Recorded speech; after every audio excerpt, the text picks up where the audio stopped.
Coming up. No, that's the perfect summary. That's the perfect summary. It really is. Because it becomes about somebody being inauthentic. Right. They're pleasing whoever is talking to them. Essentially, you're a fucking dork at that point. There's absolutely no compass. It's all everything's an affair. Yeah. There's no marriage on any sort of POV Right. or stance. You don't have anything. Where you come from. Yeah. It's like we talk about improv a lot. Y'all know improv, but I'm in movies. And comedians do this sometimes. Some comedians are very good actors. Some are better performers at a skit and not necessarily a great actor. Totally. There are some scenes, and I won't point them out, there's some scenes that we've all laughed at very hard, but I look at and go, that's a great SNL skit, but that had nothing to do with the relationship in the circumstance in that movie. Right. So riffing and improv's not an amendment. It's not a one-off of, I gotta find a spot to get this joke in, and if I get a gap, I'm gonna throw it. Yeah. If it has no context. Yeah, it doesn't. Right? Yeah. Then it's like, okay, that's a skit. Improv comes from the good improv, I think, comes from the written word, from what was the base of who the character is, what's the circumstance, what's the relationship. And then if you can riff on that, Yeah. then you're like, I don't know, you call it improv? I don't know, it's coming from you're just expanding. Like Right. I get a launchpad line like that, I'm going, I come back work for 3 weeks. Linklater throws me in scenes, I'm going like, everything's based off of the guy who believes that I've got life figured out, because that's what I love about high school girls. I get older, they say the same age. You know what car that guy drives. Yeah. You know what time you know if he's married, if he's got kids, if he doesn't, what music he listens to, what he's buying, if he's got $1 in his pocket, goes in 7-Eleven. Yep. You know what this guy's got, Yep. right? You know what's in his car, you know what's in his console. Yep. By that line. By that line, Yeah. sure. One of the things I just wrapped a production yesterday here in Austin on a show we did, and it was so much fun. I got to work with so many great actors on it, and one of my favorite things about great actors as opposed to other ones is that great actors. I realized we had like amazing people that came in to do it. Shea Wiggum came in, Yeah, Shea Wiggum. amazing. Yeah. Dan Stevens, Marlon Barr, just all these great actors came. Is that they all are in service of the scene, Yeah. and that they go, oh no, like I should do less here, and you're like, because most people are like, I want like some Yeah. people come in and go, I want to Yeah. add a bunch of shit, I'm Yeah. gonna stay, and you're like, dude, relax, you're just supposed to say like, excuse me, and you bring in like great actors like the ones I named, and they would go like, oh yeah, so I think I should just look at the door, and you're like, actually, yeah, that's way better. That serves the scene. You gotta earn your moments, acting and in life. You gotta earn your moment. Stand up. You gotta earn that punchline, Sure. right? You gotta earn that callback, Yeah. right? You don't earn it, it lands like, where's what you're talking about? Yeah. You gotta earn your moments in a performance. I think like in life too. It's just as important as where you're not, Right. as where you are. This is If you look, I look at Staying On, Days Confused and Wooderson. The last scene we shot, I'm now working 3 weeks. I'm loving this. People are telling me they think I'm good at it. I'm getting paid $360 a day. I'm going, is this legal? This is great, man. Call me back as much as I can. Yeah. There's a scene where Wooderson, they've had the night at the field. Now they're gonna go get the Aerosmith tickets in Wooderson's car. And he's like, talks to the gang. He goes, all right, man, we're heading out. And he goes to his car, towards his car. And the group stayed there, and I don't remember exactly what, but the group stayed where they were, and I returned to the group. And I remember that night feeling like, false move, bullshit. Wooderson would have never two-stepped. Wooderson would have gone to his car, sat back, cranked it up, put on some tunes, rolled a doobie, and waited for everyone in their own time to come get in his car. A two-step. Mm-hmm. Not a Wooderson move. It's a tad over. You know, Wooderson, you know what I mean? It was a two-step. Yeah. And Yeah. Wooderson was the guy who just, whatever way he heads, by hook or by crook, if he passes the pot of gold, he passed it. Maybe he'll catch it next time around. But he's never going to two-step. And I shouldn't have gone back to that scene. I shouldn't have re-entered that scene. You didn't realize it. No, I didn't realize that. Right. Yeah. Oh, by the way, Get more screen time, bro. Sure, yeah, no, yeah. Hanging out with the guy, I mean, why not? that is your first movie, Yeah. Yeah. That and is- you have iconic, culturally iconic lines that we say for the rest of our lives. crazy. In your first fucking movie. Your first 3 movies, insane. Boys on the Side, that and A Time to Kill. Your first 3 fucking movies. There's Texas Chainsaw Massacre. Oh, Texas Chainsaw Massacre. That's the. All right, so your first 3. Yeah. Yeah. Dude, and I the first one I get, walking in the right bar at the right time, meet a guy named Don Phillips. 4 in the morning. He's riding with me in a cab to go drop me off at my apartment. He rolls the dude, says, "You ever done any acting?" I said, "Man, been in the Middle Light commercial for about ain't that long. More of a modeling job." "Well, you might be right. Come to this address in the morning, pick up the script." Go pick it up. That was 3 lines a day. That worked out for 3 weeks. The Chainsaw Massacre. I was supposed to play a part of a guy that was like a Romeo to Renee Zellweger and Juliet, where I like ride up on the motorcycle at the beginning, past the school, black leather helmet, look at her, ride off. And at the end, after she escapes, pick her up. I go in for that. I've already got my U-Haul packed to go west, young man. It's packed. I've moved out. I'm out of that. I've not renting a place anymore. I'm going to swing by. It's a one-day job. I go by the production house to go see the director. And while we're sitting there, and I'm going to shoot like in 2 days, he goes, "Hey, we haven't been able to cast the main killer of Wilmer, the guy with the mechanical leg who can't find his remote." He drives a tow truck. He goes, "You know any male actors in town?" I gave him a couple names. And I remember I left, I got to my car, and I never forget, my blue truck, old blue. I opened the door, and as I was stepping from the sidewalk into the cab, I stopped. I went, "I should go read for that." I shut the door, went back in, said, "I want to read for it." He goes, "Okay, we don't have any actors around here." And I went, and the secretary goes, I'll do it. And he goes, "Man, just, I don't know, scare the hell out of her." And I went to the kitchen and I grabbed a big exercise like serving spoon, and I came back and welded it like it was some knife and went off, and it scared the shit out of her, and she drew tears. And after we were over, she was like, "That was great. You really scared me." And he goes, "You got the part." So all of a sudden I'm working for a month in Pflugerville.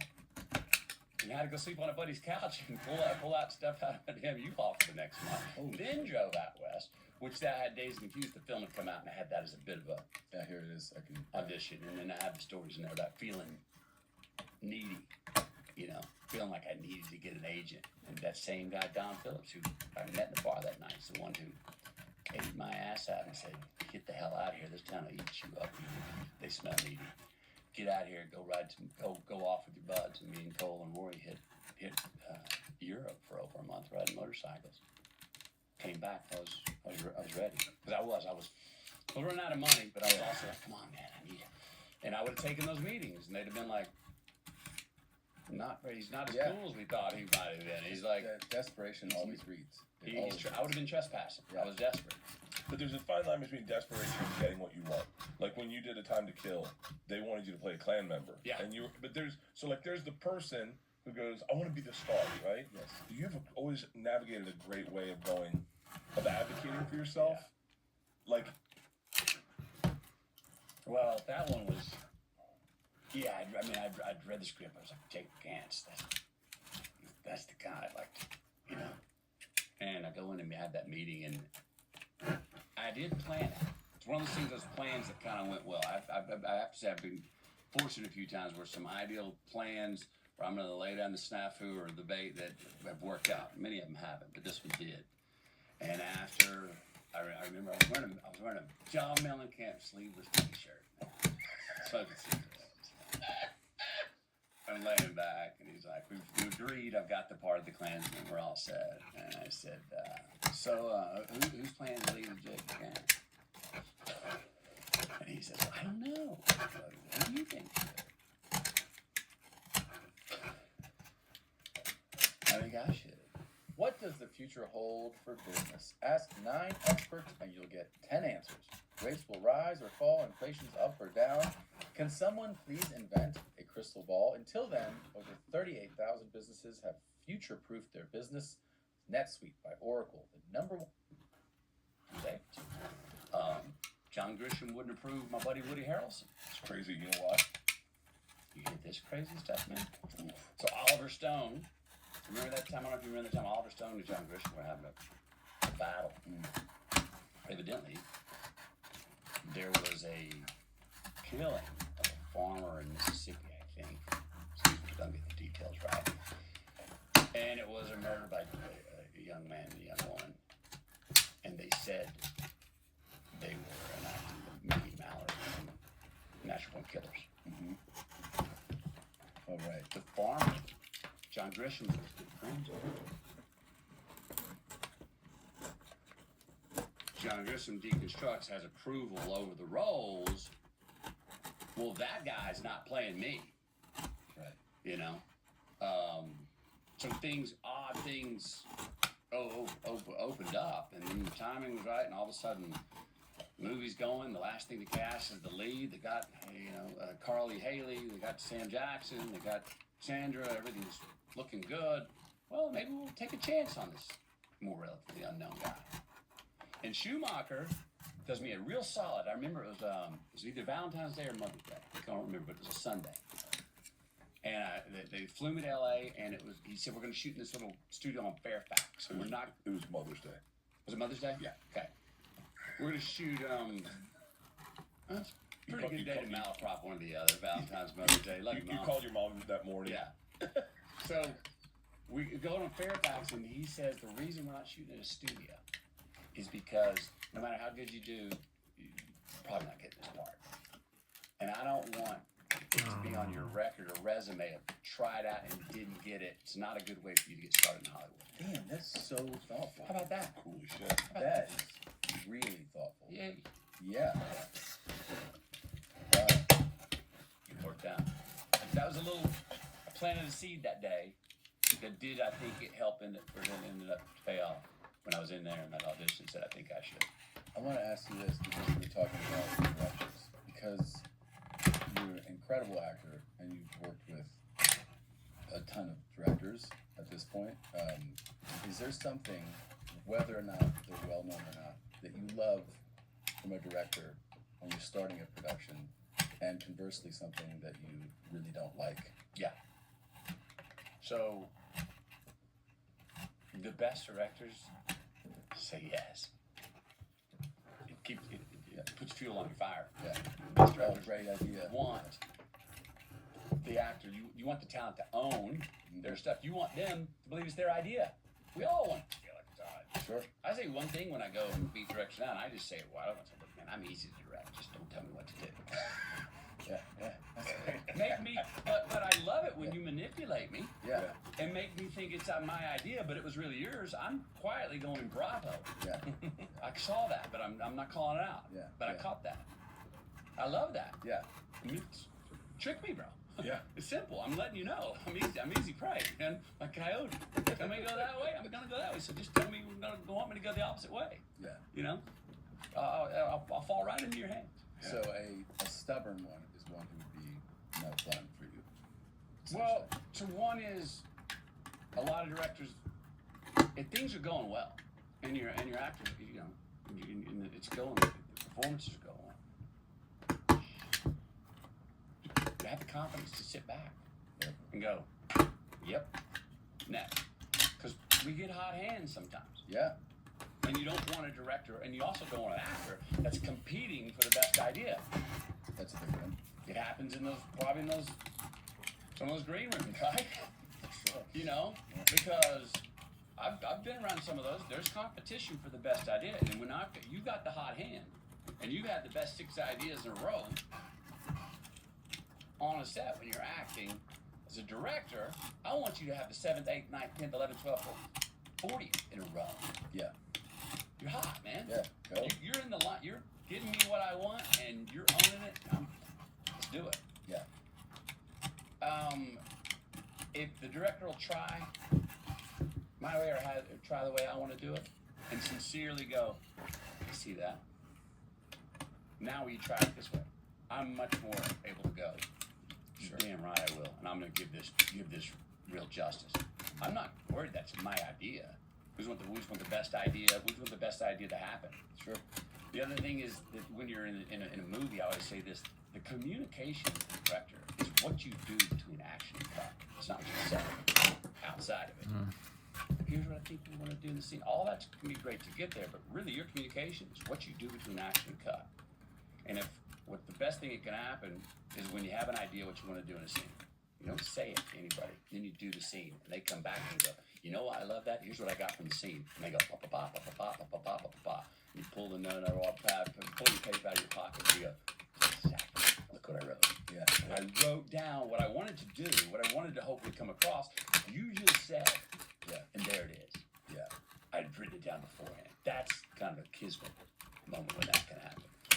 So, I think no, you know, I don't like the word no.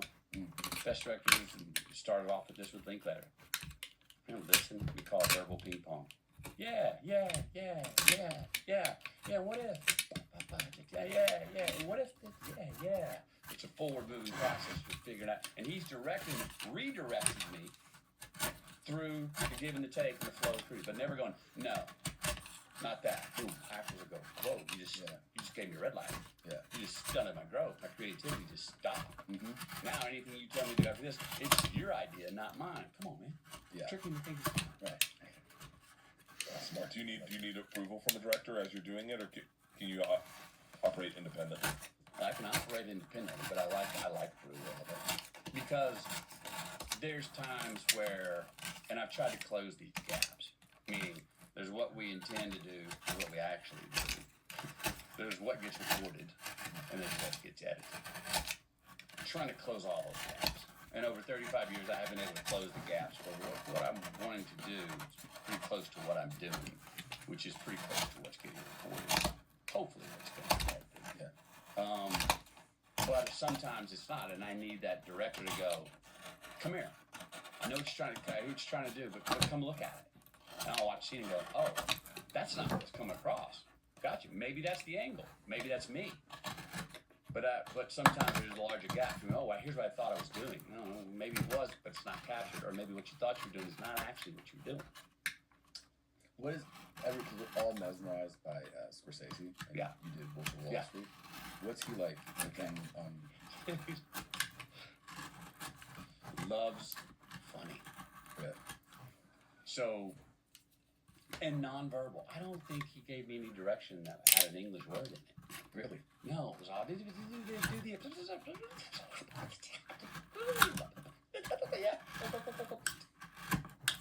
just musical.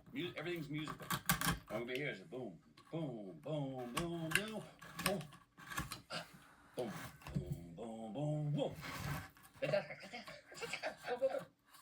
Musical and funny, and to see his little shoulders start bouncing when he's laughing, it's just beautiful. That's awesome. So, you know, I go in, I wrote a lot of extra stuff in that scene in there. And that character had a long pad line. That character who says to Leonardo's character, when Leonardo says, what's the secret of this business? There was a line written in the script that said, cocaine and hookers. And I was going, okay, is this guy being funny? Or does he really believe that? What if the guy really believes that the secret to this broken business is cocaine and hookers? Well, we can unpack that and write a book, right? Yeah. Why cocaine? Why hookers? What do all these things do? Which led to, you know, turn it off. How many times a day? Rookie numbers. Don't make too much travel. Need more bass. All that bullshit that I was spewing. And I remember, you know, Which is so fun. it was so fun to do. So Thank fun. you. It was Yeah. super fun to do. Yeah. And I went in. Sometimes I'll just go like, let's just do it live. I'm gonna introduce it on the day. Sometimes I don't have the balls for that, and I'm like, I might want to run this by. Hey, Marty, I got an idea. Yeah. So the day before, I said, listen, I've been playing with this scene and extended it, but I think you got to do it. So he's like, yeah, well, we're gonna do it. And I did it. And I was like, those are the times like, you better do it well. Yeah. Because if you don't, you're gonna go, no, you can't bring them back, reel back in the next day when they're live, right? Yeah. So I did it well. He was sitting there kind of laughing. And I remember he just goes, did you say the thing about the thing? Yes, he did. He goes, did you say the thing about there were 2 points? Like, wanted to hear. He goes, did you say that thing about thing? I said, yeah. He goes, okay, great, do that. And the next day went out and did it. And I tell the story all the time, but we were 5 takes, got it, moving on. And Leonardo goes, hang on, Mark. And goes, what's that thing to me? He goes, what's that thing you're doing before the scene? So and it was a thing I do before scenes in different rhythms to relax. Yeah. Get myself out of my head, find the rhythm. You don't want to come in thinking, right? I'm stepping into a Scorsese movie. I'm 1 day worker, 2 day worker. I got nerves. It helps get rid of anxiety. Yeah. It also helps the crew go, what's the fucking weirdo doing? Yeah. Which is good. Put Yeah. you in an underdog situation. Yeah. Fight out of it, right? What's this fucking lunatic doing? Yeah, it's good. It's a good feeling. Like, what? So I'm gonna good. They're not sure, so I gotta really make this count. And I told him that's what I'm doing it for. He goes, what if you do that in the scene? And the next text was in the movie. That's awesome. That's fucking wild. That's so cool. That's cool to know that two people I love could work together. So a lot of times you think you get 2 stars in there and there's a competition. There can be. There can be. Not with the really good ones. Yeah. Look, you want to be stolen from. It's an honor to be stolen from on set in a way that you, again, you know they stole. Ooh, that was a good pickpocket. Yeah. It's kind of a compliment. In the way I was talking about the director about, like, yeah. But how about this? Kind of, they're stealing. Yeah. You know, and it's an honor to be stolen from. I mean, you want to steal. And then also that was a version of Leonardo Giving. That's very giving. Yeah. He does that thing for what it is. It's a wild scene. It's a wild character. You put that in, so we just how it fell in. It fell in, and then he sat over there very easy. He playing it, listening, trying to get on the what you talking about. Yeah, I think I understand it. Do I? I'm not sure. You know. And a lot of times, yeah, you will have people in that position that may go, dude, I don't like this. They will think I'm losing this scene. Right. Or I'm getting shown up in this scene. Just a really confident actor's not going to do that. Right? Look, confident actors are going to go, I've got plenty to do. This is great. Let me put fuel on this fire. This makes the movie better. Maybe it was a great scene. You know. I watched this thing. It was behind the scenes, like a rolling tape of you on Eastbound and Down. Yeah. And between takes, it was still, it was rolling. Uh-huh. I was watching you do like you were just like staying loose. Yeah. It's fun to watch because you're like, oh, he's just staying loose right here. Trying to get from the reason to the rhyme. Because you go study, you prepare, it's reason. Understand why you want to know what you're saying. I think words are important. Boy, by the time you show up, hopefully chunk all that shit out of the way and get out. I want to get nonverbal. Let's get into the rhyme, and let's get into the ether here and get this thing off. Let's let it take. I love that you like getting weird.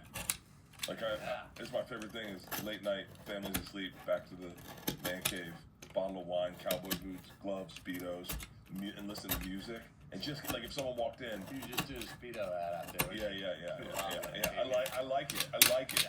And it's so funny. I think that's there's such a child still about you. There's still like you're still that kid in like a loincloth building a fort. I hope so. I don't want to, I remember when I met you. I wanted to tell you that. I met you. Well, see if you remember this. It was 25 years ago. Yeah. You definitely remember that. It was fucking hilarious. It was across the street from your house. So you had a house in LA. In LA. Across from you, I'll paint the picture. If you walk out of your house, to your right, there was a woman who was divorced from a TV producer writer. She had a tennis court. And then, like, if you walk out. Hollywood Hills? Yes. Astral?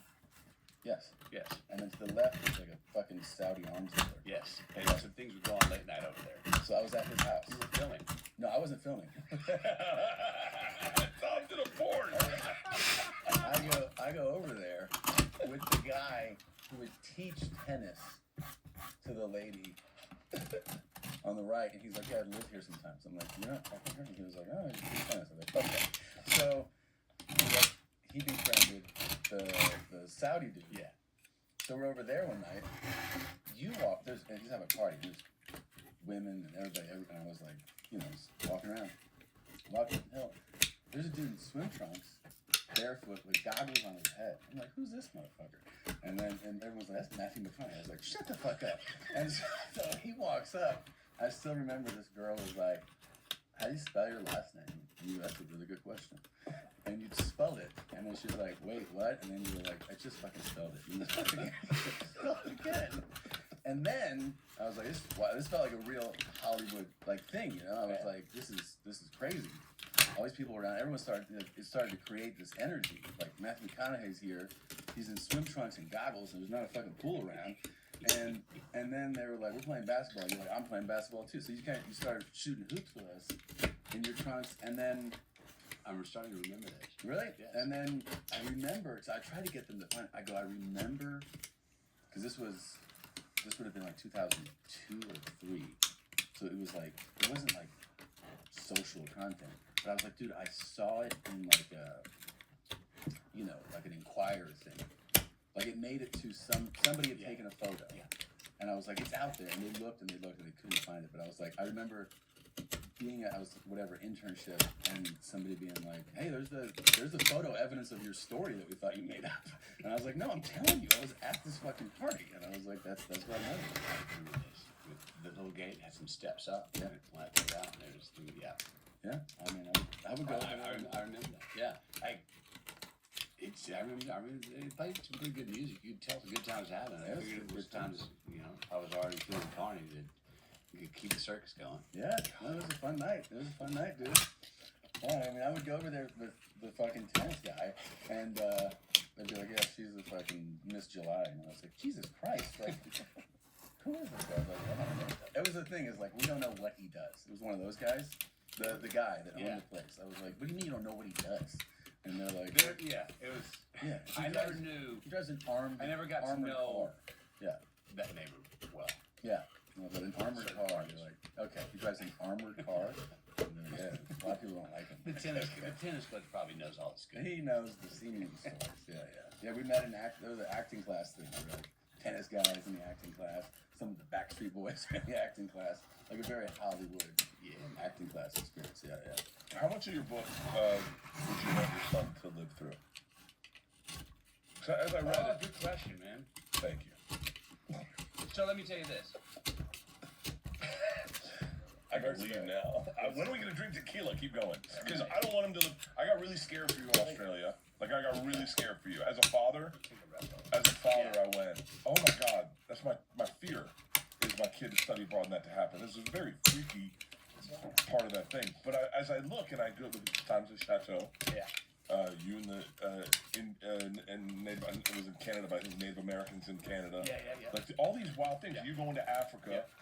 All these things are really cool in hindsight. But as a father of a young man, how much of this book do you want your son to live through? I mean, I honestly, what's in that book, I honestly don't think he'll do that much or even more if he wants. There's stories that are not, that are the ones that are the reason I wear a mouth guard at night, because I wake up. Wake up at the exact second where I go back and I remember, and I was like, oh, I almost died right there. One of those that I almost died. And so I've got a few circumstances that I would not want my son to live. Those, no, man. I mean, look, there's things I made it through. The beauty of ignorance. God bless ignorance. Cheers. Oh, can we It's my cheers career. to that? You know? Cheers. Yes, ma'am. Yeah. All right. I got it. 100%. So there's things Oh, that's good. that I survived because I didn't know better. Thank goodness. But most of those stories in that book that I would not go back in my own life and say, "Oh, I could get rid of that." I wouldn't. I'd want. That's part of. Our kids are living a more fulfilling life than I was. That doesn't mean they don't or can't have the experiences that I had.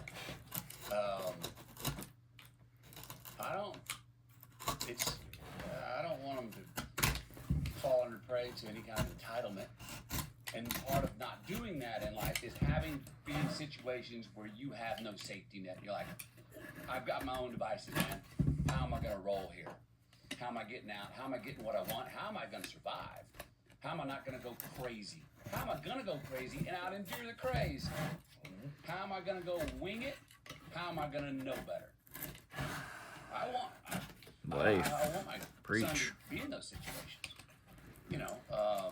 And I was in a lot of them. A lot of success I engineered. A lot of it didn't engineer it at all. It's divine intervention. Something I can't.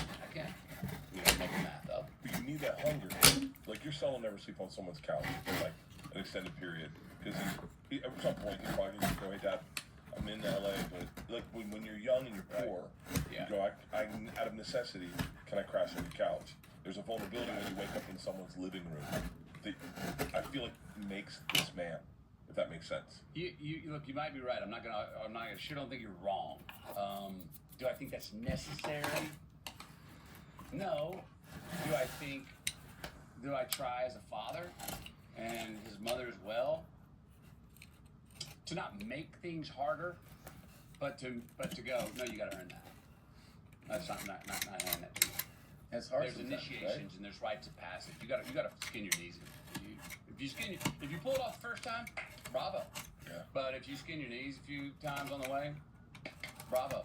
Yeah. I'm not giving you the pass to the door. We like to say, look, you're gonna get access, more access. You're gonna get more access with us.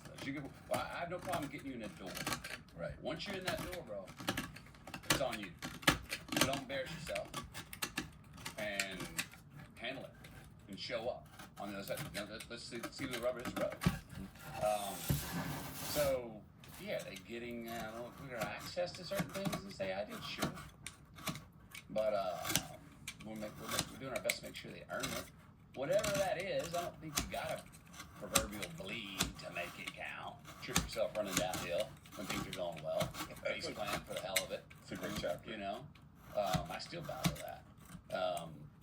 So, you know, confidence to go find shit out. I don't know. I wanted to travel. Travel has been my best educator. I think it's the best. Getting lost, being found, meeting strangers, and going like, geez, we are all hell lot more similar than I thought. You travel, you don't vacation. You travel. I'm much better traveler than vacationer. Yeah. I've still got to learn how to be. My wife too. I got to learn how to take a vacation better. But I have to either write something or break a sweat or do something in the day to go, okay, got this. I'll taste good this afternoon. Yeah. But if it's, I'm not as good at handling successive Saturdays. I need to chunk them a little bit of Monday each day just to go. Yeah. All right, earn that. Here we go. I think it does feel better. Another notch. That's why I love Friday. Yeah. The best. First half, business. Second half, 48-hour runway of freedom. Yeah. Mhm. That's true. Did you know when people watch the trailer for Tiptoes that they think it's a sketch? Did you know that? That no one thinks it's real? It's a what? It's an SNL sketch. Did you know I that? did not know I've that. shown that to so many people, and they're like, "When the fuck did SNL do this?" I'm like, "No, this is real, dude." Like, did you know? It wasn't quite real, but it was real. It's It was insane. The first time you see it, you're like, "What the fuck is happening?" Like, have you seen it? I have not seen it. Just play it for like 10 seconds for bird. Here, look. This is one of the craziest things that I've ever seen, and I've enjoyed it so much. Yeah, that was perfect, right? You're like, okay.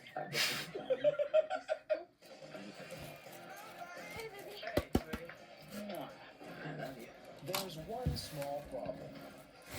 Hi, I'm Ross. I'm his brother. We're twins. Are your parents, Yeah. It can tear them apart. I think you gotta let me know that everyone in your family's a midget. Or That's Gary Oldman, dude. Patricia Arquette, Peter Dinklage, This is Kate so Beckinsale. Listen, I'm It's like, what's up with all these fucking midgets? You could have prepared us for this, don't you think? If you embarrass me, I'll never speak to you again, so just get it together. I think maybe I'm The trailer's so good. I've never seen the trailer. This is so good.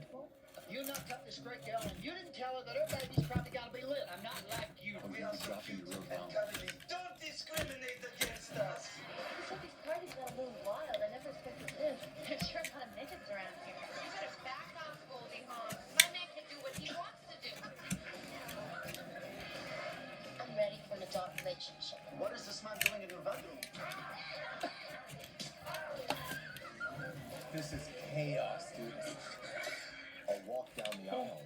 Stevens, he's a very lucky guy. Just hope he's smart enough not to screw it up. Is just a beginning. There'll be rough patches, there's no doubt about it. Canal Place and Langley Productions proudly present the man performances from Kate Beckinsale, Matthew McConaughey, Just crazy. Patricia Arquette, and in the role of a lifetime, Golden.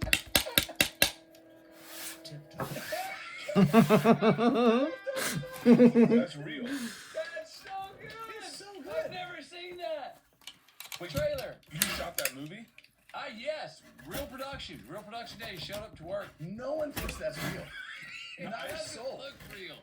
It doesn't look real. But damn, that's a good trailer. That's And also, Oh, it would sell hard as fuck right now. the reason too that like what takes you over of like this is the VO guy goes tiptoes. Like it's not a real VO So guy. the second half Yeah. dropped into the serious. Which is the best on a sketch. Yes. Is when you go now Yeah. go real grounded on this fucking madness that we, and there's like people being thrown and fighting. The fucking phone just woke up. I love that you're also Jewish. Okay. And I have the dwarf gene in me. Yeah, it Okay, does. so if you have children like I am film, if you want to procreate, good chance. Yeah. And she doesn't know I'm the biggie. Yeah. Okay. I'm Actually, what we call there's a chair when they get over the house. It's like one big chair. It's like, oh no, that's his. He's the biggie. Sorry. and Gary Oldman. Roll of a lifetime. Roll of a lifetime. The fucking balls of the VO guy to come back. Roll of a lifetime. It's so great. So is he just sitting inside the couch and they have baby legs attached to him? Yeah, I think he's sitting on his. I think he's sitting on his knees back, and then you had or you had that just the green, rubber green sort of screen where they remove it and post it there, but I don't know But how much money to remove During it. this production, you guys are like, Straight faceness. yeah, and you guys think it's you're not playing it like, yeah, this is a really good story. I mean, this is really, Yeah. yeah. No, we're playing it. Look, it was obviously a wild concept. It was Yeah. talent injury. The talent is, It was anarchic. It still had some heart to it, which maybe I think the script felt less sentimental than that did. We knew it was a soap opera, but but it felt like so carny. For that word to come back, it felt Yeah. so carny. Like this is wild. And Matthew Bright, writer director, a good writer, come up with the concept. And I just was like, this is bringing together two worlds of high comedy. yeah. But if we straight face this, it can be really funny, and also might actually make you drop a tear. Yeah. It's so That second half of that trailer pushes that direction. I've shown 100 people that trailer. I've never seen the trailer. By the way, Trailer's outstanding. I'd like to commit to that writer and director. Tom and I will do any movie you want to do, sight unseen, and we'll also pay for it. There you go. But it's got to be as good as that fucking trailer. That trailer's something else. That trailer's really good. Thank you for showing me that. That Yes. trailer's really good. But when you think of okay, one of my favorite things in Hollywood stories from people who have done a lot like you is when people talk about roles they turn down. Do you have any where you like roles where you're like, I turned that shit down, and becomes a Like a regret? Or it's sort of like two ones I said. You know what? The biggest damn it for me was probably right as we finished Time to Kill. And we just moved on. LA Confidential director. Good director. Anyway, excuse me. We had a meeting, and he'd come down and he'd offer a role. I don't remember if it was the Guy Pearce role or Curtis Hanson? role. Curtis Hanson, thank you. Curtis Hanson came down, and it offered me a role in that, and I love that movie. I think it's a great movie. mm-hmm. And I said no. Now, mind you, at that time, people were asking me what I wanted to do. I'm like, things are starting to come on onslaught. I'm like, it was hard for me to sit down and read script and go, no, this is really good, and I know why I'm running. Everything was just coming from like, I'll do whatever I can do. You're getting great stuff. And it's coming, and I'm supposed to be, and I'm getting asked, well, which one of the great stuff do you want to do? I'm like, right about this lot of the book. I'm going, yesterday, I didn't have a chance, none of these were even on the table.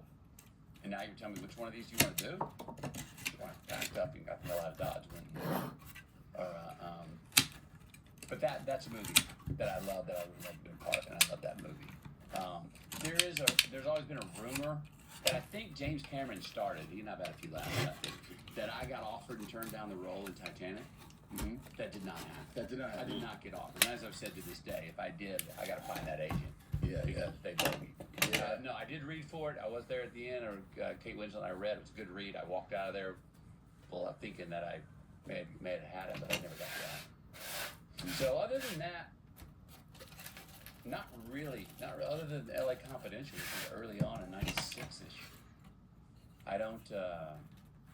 What movies I see, I'm like, oh, that's good. That would have been fun. Yeah, that'd been fun. Yeah. But I didn't. But none that I'm like, I can't believe that today. Okay. I bogeyed that one, or I blew that one, or I didn't see that. You did something super ballsy. I think it's very rare that somebody can do this, which is you willfully took yourself out of public eye Yeah. and Hollywood for almost 2 years.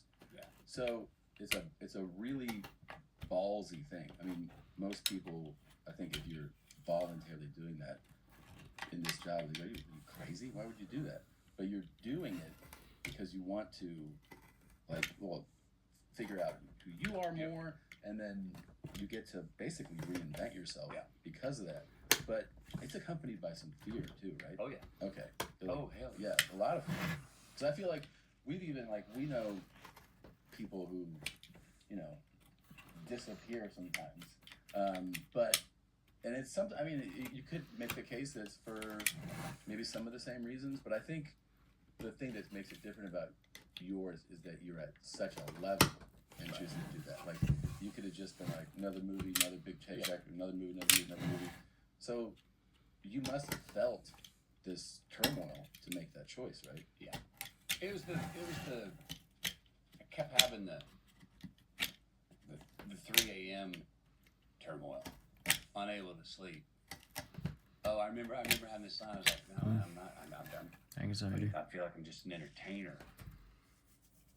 I'm not an actor. And I remember my great mentor going, well, first of all, what the fuck's wrong with being an entertainer? It was a great question. Like, when are you boohooing that? I was like, oh, you're right. No, it's not that, just something else is eating at me, man. And again, my life, wildly full that time. Fall in love with Camilla. She's pregnant with her first child. All I ever wanted to be is a dad, and I got one coming, man. I mean, I'm vital, bro. My head and loins and heart and gut are all in sync. My bets, I'm tripling down on them, and they're like winning. But in my career, I'm going back and doing this thing, romantic comedies, that I'd owned that lane at that time. And they were fun, and they paid well. But I'm like, they feel like more different, a wrong kind of vacation from my life. Yeah. It's like I needed more resistance. I need in real life, I'm dealing with great drama, great comedy. In work, I'm dealing with, step right up, I can knock this out, I can do this tomorrow. Fine. Am I not, can I dig deeper to find a different, no, these things, these rom-coms have a certain frequency you need to be on. You need to bounce from cloud to cloud to cloud. If you drop the anchor, you can sink them. Yeah. No, don't go there. And that frequency that those were just not getting me off. I wouldn't feel like I was having an experience. Could you get a role that would have been fulfilling at that time? Like, could you have been like, well, I want to do this thing, Right. And they've been like, sure, or they'd be like, No. well, we don't want you to do that. No, they let me know, bro, stay in your lane. Stay over there. Yeah. Really? I'd already done a couple, tried, where if they were in more the dramatic side or outside of romantic comedy genre, the pay took a major pay cut. Mm-hmm. And then those didn't do well, box office wise. So they weren't going, Please do this again. whether you did well or not, and Chops just, you're leading the charge over here on rom-coms, and you're nailing them. They cost us $35. They're coming back at $60. We're making good money, and you're good in them, and the people like them. So Just do that. nothing wrong with that. Yeah. I loved it. I needed some resistance. So I self-imposed after many long talks, many late nights, many tears, many prayers. Made a pact with my wife, who she's great. She's a real baller. So she's like, okay, I see this means to you. if you understand, if we're gonna do this, again, it's gonna get rocky, and you can't. There's no going back. It's committed. Yeah, we have to commit. It's commit the whole way. No flinching. No two-stepping. No going stepping out. Oh, I think I'll come back. Right. Day's gonna get long. She knows me. That bottle's gonna look better earlier in the day. I know you need to accomplish for significance. We're gonna have to trust this. He's like, I'm gonna trust it no matter how long it could be dry for a while. And it was. It was dry for a long time, and all those things did happen. The fact that I've got the looking forward to a son coming. The fact that I'm bored out of my mind is a great thing to be. Because you got to work some tools in your nugget that you don't have to work when everything's right there for you. The fact that I'm not on the beach in Malibu shirtless and my daily life on there looks like turn the page into the romantic comedy that you go see in the theater the next night. They're kind of merged into one at that point when I removed myself. The fact that I was back home, the fact that we had a family, not tragedy, but a big crisis in my family that I need to tend to. That sobers you up. You know what I mean? Where you get like, that I had things that I knew were more, ultimately, existentially more important than my acting career. Kind of put that on the side. Go along, got tempted with the $8 million offer that turned into a $14.5 million offer.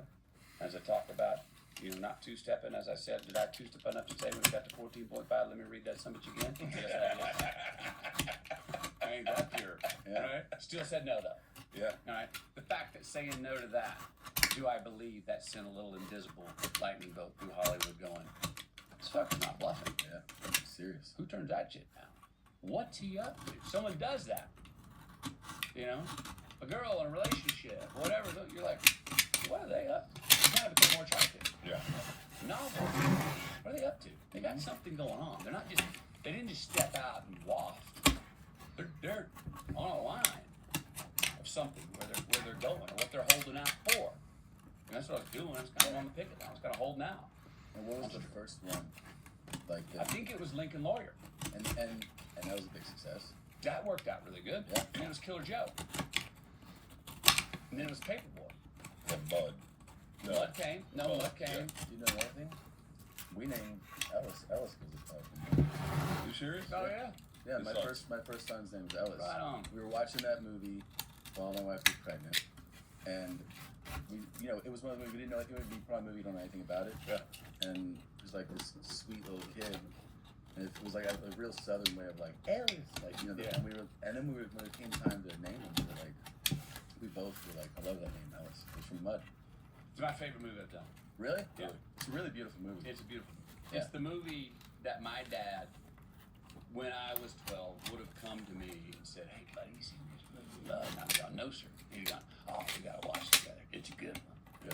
Yeah. And I have a real, plus that, the tree house that I built as a kid that's in that book was my boat in a tree.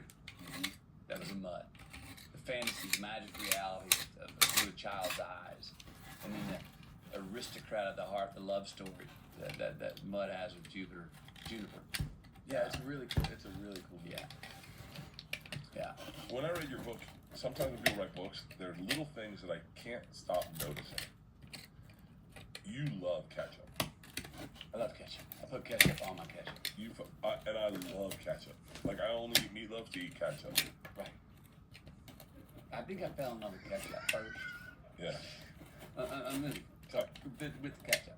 I had to grow to love ketchup. And then once I realized what it was doing to me, I went, wow, you're expanding my horizons. I didn't know that I could enjoy salt and sweet at the same time. All one, and let's admit it. We say it online. We say it on Heinz has got the monopoly on The fucking ketchup. ketchup. Get the Del Monte out of here, guys. I don't need the fucking antibiotic. No. I want the fucking orange with the shit on Come on. it. What's the craziest thing you put ketchup on? What have I not put ketchup on? I mean, scrambled eggs is not Oh, crazy. scrambled eggs. It's great. Scrambled eggs. It's They make easy. scrambled eggs. They make scrambled eggs. Great. They make scrambled eggs.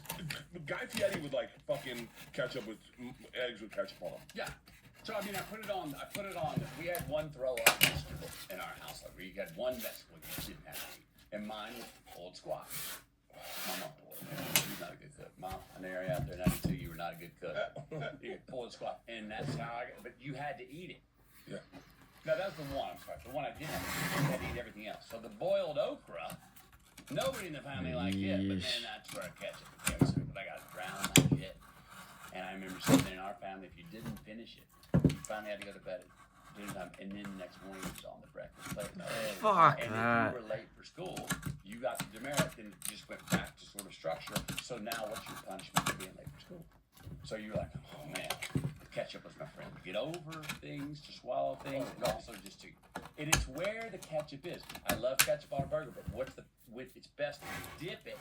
So the ketchup's the first thing to hit the palate. You don't want if you put the ketchup on top of the burger, it falls off the sides. Right. You want to dip it so that it's walking. It is the pimp walking the prostitutes into the party. Yeah. And there's a whole bunch behind him, but he does the intro.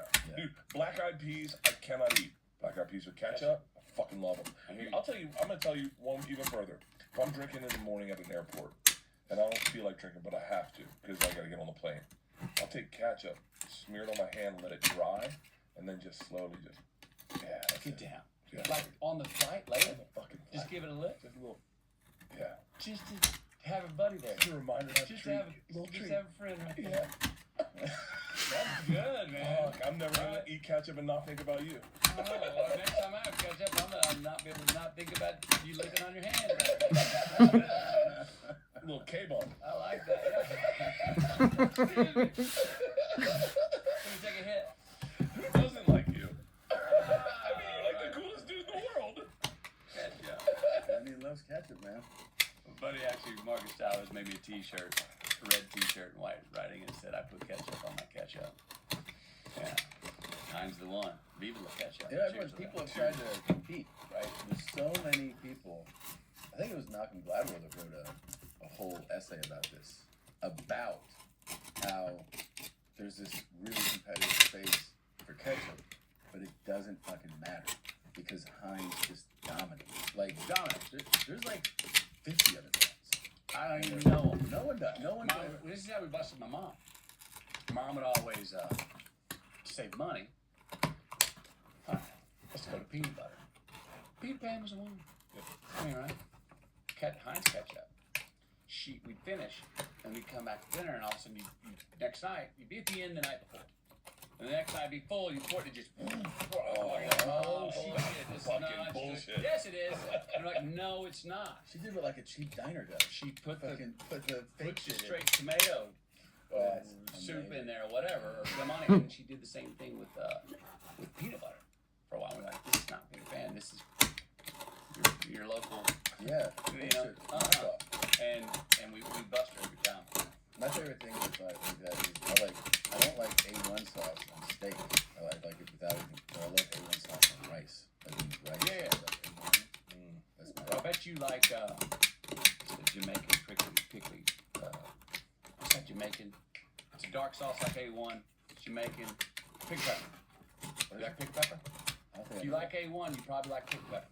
I Turn love them on it. pig pepper. Pull. What about pig pepper? Yeah, give me another tequila. Hey, I also like mustards.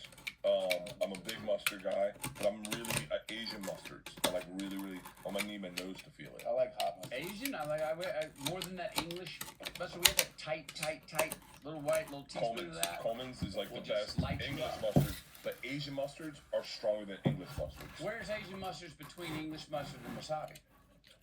Closer to wasabi. Closer was and like Chinese specifically, the Chinese mustard sauce is one of my because that has You that put that opens on- things. Yeah, Yeah, mentally. You're like, am I fucking breathing? Yeah. Yeah. It opens everything up. I like Chinese. I've been using wasabi pretty liberally I do lately. too. I like To wasabi. mix up even with a tuna fish salad. I'm a tuna fish salad master. Really? Yeah. Every Sunday night, clean out the fridge, mosquito style. Gonna make a badass tuna fish. So do you That'll put? last. So explain your tuna fish to me. My wife's a redneck, and Yeah. so she has pickled jalapenos, candied jalapenos in her tuna fish. Yeah. Okay, wait. I want to hear yours. Well, it's a long list of all kinds of things. I mean, Okay, celery? It starts with the base. You get your good tuna. Yeah. Next, you gotta watch how much lemon and vinegar you add, because if you add the mayo mixed with wasabi. Oh, shut the fuck up! I didn't even think about putting wasabi into my fucking tuna fish. Look it up, a little light green.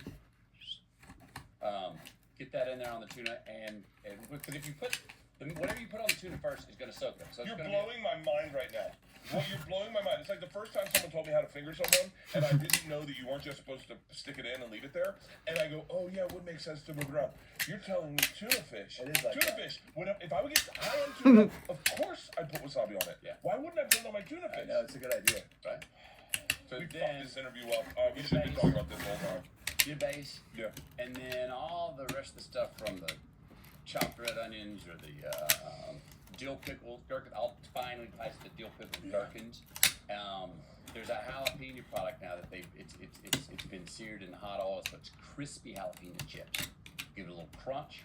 I come in with to balance that out at the end. I do go. I'll go with some apple for some sweetness, a touch of agave to balance out that wasabi. Yeah, yeah. And at the end, I do go, man. I always have corn in there. Always got corn in there. Really? Oh yeah. And at the end, I'll go some frozen green peas. How will we finish And this? then, as you know, as every redneck knows, is it better right then, or is it better covered after you put it in the fridge the next day? It's all coagulated, all the taste are right. You're sitting there now, hit the home run. So it sat in there. Marinated, basically, yeah. Yeah. Now do you add any ketchup? Oh yeah. Oh, yeah, he did. Then I pull out extra pickles, because I like to dip my pickle, take a bite of tuna, bite the pickle with the Heinz ketchup on the pickle. The day after A Time to Kill, you went to the promenade Yes. and you had a tuna fish sandwich with ketchup on it. Yep. And all I heard was, I gotta try ketchup on the tuna fish sandwich. Yeah. That's all I heard. Yeah, man. Okay, real quick, steak. What cut do you eat? 1 5/8 inch American Wagon ribeye. Yeah. Ribeye's the steak. That's the Ribeye's the steak. Ribeye's a steak. Admit it or not, we're not talking about, oh, I want to eat lean. And how I do know you- I have my elk. I How do do you have it cooked? Well, there's different ways. So I go 1 5/8 inch, which means big, thick piece of meat, which Uh-huh. means I don't take it to the oven, ever bake it to get the middle cooked. I do like to sear it. I either go on the grill. Yeah. I mean, if I get that green egg to sit there and hold at 455, So come. then I'm enclose that thing and trust it. Beautiful. Yeah. Other times where we're just deciding that I'm time for that, I'm a big 16-inch black skillet, oil, butter, Cast iron. sear, cast iron, Yeah. get that baby height, and sear that. Flip some oil and butter on top of that thing. So just learn this that butter doesn't brown if you put it in early with the oil. And then obviously that old trick that everyone forgets: let that son of a bitch sit for as long as you cook it, Yeah. because it's got to settle. Yeah. And all the those things juices have kind just of gotta go relax. absorb it back in. And also, you don't know this one, this may be obvious, but it's the cook it at room temperature. You can't pull it out of the fridge. Yeah. You can pull it right out of the fridge. Yeah, no, you gotta let it. You gotta let it sit, get Yes, back to room, get absolutely. room temperature. That's a good one. And all those pores open up. So 1 5/8 inch American Wagyu ribeye. As the Austin guy, like the OG Austin guy, favorite barbecue spot? Jeez, right? That's like a religion around here. I know. mean, look, man, I've never tasted any brisket I like better than Franklin's. I told her, you had the steak over at Lambert's? I'm gonna be doing that Taste tonight. that dirty little brown sugar top son of a bitch. It's a dirty little dog. It's good. Ooh. Yeah. The ribs over there. Taste. You make you want to go. Peter, please get us Peter reservations Van for Orlo. tonight. And they're not afraid of salt. No. I'm on blood pressure, Ivan. I mean, man, come on. It's serious. Like the barbecue I've had. I mean, there's so much. Yeah, that's very good. I'm not a barbecue nerd. I'm not religious about it. Right. I've had great barbecue in many places, but look, Franklin's brisket, what he figured out, Yes, it's incredible. walk away. Yeah. Drop your mic. That Opie's jalapeno cream corn with the jalapeno sausage. Take the chunk of sausage, fork it, dunk it in the Opie's cream of corn jalapeno, then eat it. That's one of the top 3 bites I've ever had in my life. Oh, these are good Rex, man. Good Rex. I'm drinking your tequila tomorrow morning. Yeah, man. Saturday morning. Hey, that's. I am really too. good. Everyone try a vodka? Yeah. Vodka. Hey, can we bring another glass? We launched this vodka. I love you and your wife did the smartest thing. For Halloween, you both dressed up Or osos. for the bears. Or osos. Yeah. Guess osos?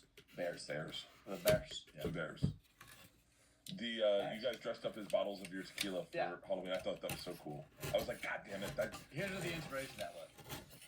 In my day, I pulled out, was going through some old scrapbooks, and there was a picture of my mom and dad at Halloween.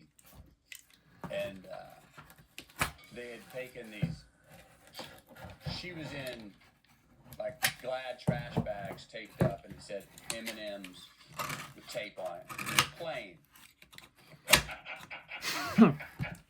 And I he was fucking in love yellow your said, parents. M&M's with nuts. I love your parents. I saw that. What percentage of your dad are you, and what percentage of your mom are you? Out of 100%. Oh, wow. Because I Man, feel like I don't know. I feel like we all think you're your dad.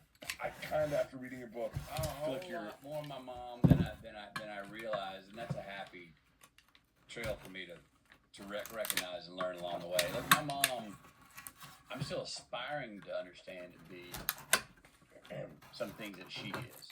My mom is like real grade A proof in the value of denial if you truly commit to it. And she commits to it. Not intellectually talks herself into it and commits. No, bam. That's what, I don't have cancer. Well, Mom, you do. No, I don't. She's not doing an intellectual trick. I do not. Okay, well then would you take this pill anyway? Okay. But I don't have it. Life, I don't like you. I don't like whatever. I don't like someone. Nope. Boom. Out of my life. I mean, you want to let him down easy? No. Why do I want to waste any time? No, not for me. I didn't know. But she does. I mean, I don't know if I wrote about it or shared this many times. I went to this, the ways her ability to forgive herself. Or actually, not even feel guilty about anything in the first place to forgive herself about is amazing. And this is not a shallow woman. This is a woman who, 92, Mom, what's the secret? Well, I can't imagine not being here. Well, okay, it's not a line, it's not a Hallmark card, it's not an intellectual choice she's making to say, oh, I want to think positively. She's beyond that, where it's a full-on capacity, that's her identity. Yes is her favorite word. I really respect this out of your mom because there is a thing. It's like, yeah, why do I have to subscribe to everyone else's rules? I just live my own life. And the ability to forgive herself is fascinating. I wish I had that. Dude, I went to her because she pulls wild stunts. Wild stunts. My brother's playing golf one day after my father passed away, and the four older men on the other fairway were like, "Hey, congratulations, Pat! Congratulations on you and your mom and CJ Jack getting married." My brother's like, "What? I ain't getting married." Oh yeah. Anyway, sorry. You tell me that, Mom. What'd you do? What are you talking about? Mom, what'd you do? What's it say here about you, Jack, getting married? Oh, that. Mom, what'd you do? Well, first I didn't think you'd find out, but you did. Look, most dues are $400 a month if you're just together, but they're only $250 a month if you're married. So we just told them we were married. Mom, come on, and she'll cry, say I'm sorry, and then boom, forget about it. To save $150. They told everyone in the country club that they were married. To save $150 a month. Just like badass like that. Yeah. And then I'll sit there and cry, say I'm sorry. I'm not a shallow woman at all, but just bam. So what part of you is your dad? I identify. I just said that to the boys outside. Explain what your dad said. You were flexing. That's for show. Makes all the girls scream, gets you on TV. That's for dough. Puts the roof over our head, the food on the plate, takes care of this. It's work mostly. Work ethic, big thing to him. Don't half-ass it. If you're gonna do it, man, do it. And if you can't, don't say can't. If you're having trouble, ask for help. But don't sit there and say I can't, because there's a solution. That's a good one. His dad, your dad, his dad, our dad. We all have the same dads. All have the same dads. I don't think we all look at our dads the exact same way. I'd say that's Tommy earlier. Hey, to our dads. To our dads. Yeah, two dads, man. Hey, and to more Govins out there, because there's no better. You got kids? 2. And you got kids? Dude, this is if more dads out there united in a toast here and say, can we be as good of a dad as we can be, as good of a father? This whole thing's gonna be looking good for all of us, man. A lot better. Cheers to that. Cheers. Who's right? Oh, that's nice and easy. It's vodka. Little, I don't drink much vodka. Not a lot of men do. But a little on the little backside kind of opens up. Yeah. Let me tell you why we created vodka. This is when I started drinking vodka. I was sitting on a plane next to a gorgeous man, beautiful man, jawbones, everything, the cheekbones. It was early, and I said, I'll take a Heineken. I'm the flight attendant. He said, I think I might drink 2. I'm going to get a double Tito's soda. I said, vodka? Yes, it's in my contract. I said, contract? He goes, I'm a male model. It's the only thing I'm allowed to drink. It doesn't bloat you, it keeps you healthy. I said, next to that Heineken, I think I'll take a double Tito's and soda. And I've been a vodka drinker now for 15 years. And look at you. It's in his contract. I walked in, he was in his Speedo shoot. It's in his contract. It's in my contract. Although this tequila is phenomenal, Yeah. and I'm telling you, man, you guys, I say marketing, but your representation of it. I don't think you're a marketing guy. I think you're just, this is what I do, this is what I'm into. It's just been so genuine and authentic, and it's like out of all these tequilas that you've seen show up the rock or whatever, I go, I don't know, for some reason I want to drink what you drink. Well, let me ask you this, because look, we got you can sell snake oil with a good marketing campaign. You can get away with it. You can put lipstick on the donkey and call it thoroughbred, and people will go bet on it, right? But we didn't want it. We said, look, let's make some really good fucking juice first. We're serious about it. Let's make some really good juice first. Let's be formal about that process, which took 2 years and 47 takes. But once we got that, we said, boom, circus. Now let's have some freaking fun. People have been talking real snooty, up nosy about tequila for a long time. Now let's have some fun. Pampalonas, great name. Oh, I can run with that. Oh, what can you do with your pants off? Pixels will be our friend. The pixels are covering our midsection are joke. And they're a running joke. They're like the beep, mother beeper. They're like the beep. You laugh. You go, I think they cussed right there. I think they could have done it. And we can run with that forever. I also think, though, and ask me this, curious if I'm giving this too much justice.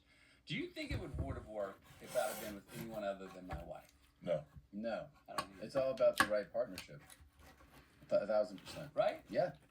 Because there's a good, clean fun of it that whatever you know about Camilla and I, her and I married, we got kids, it's like, all right. Yeah. There's a certain demographic, I think, if it had been me and, I don't know, another actress, they'd been like, there's a certain demographic that'd been like, Yeah. no. This is like too much of a stunt. I don't want to think those two are naked in front of each other. Yeah. Yeah. You know? It seems very homegrown. It doesn't seem like I know it's not a money grab for you because you don't need money. So like that's why I think it's cool. And there's an elusiveness to your wife. I know she's on Instagram, but she's not like out there telling her story and trying to get views. And there's also the idea that this is the chick that Matthew McConaughey was like, hey, don't leave. Please stay. Fucking crazy. Yeah, man. My Yeah. wife kind of got her way in. I'm kind of. Your story is the same here. I saw this guy and I was like, don't leave. And so that's why we started Grosis. We don't get a lot of friends. Who's your best friend? Who's my best friend? Great question. It's 2 great questions I got on this interview. Yeah, maybe it's the third. He's so happy right now. Who's my best friend?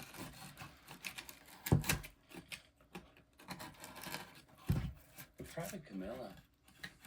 I'm happy to say. I mean, I got some really close friends. I don't have a best friend like I had best friend in high school, but best friend in college. Yeah, best friend. Early part of my career. I mean, as far as the person that I share with, that sees me, express myself, and sits there and comes to me and pops me and gut checks me on places where maybe I'm trying to get away with something that she's like, no, that ain't gonna fly, or lets me know, hey man,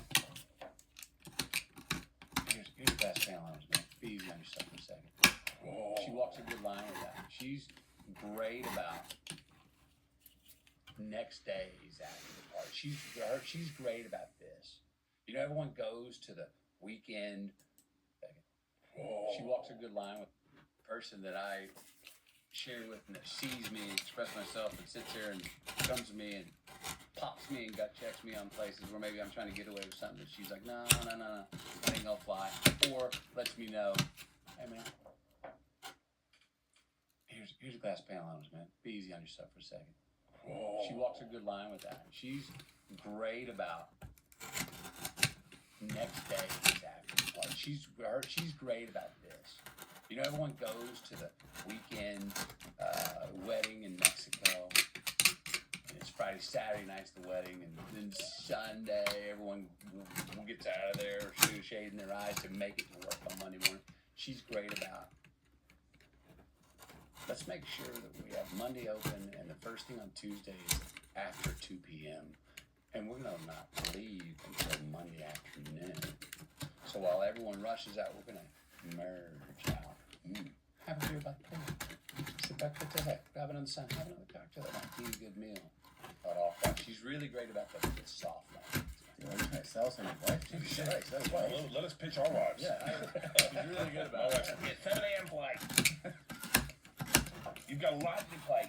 What accent was that? Or, and I've got some other friends. I've got some real good I have some girls I'm good friends with, but I have a lot of good male friends. I've been seeking elders.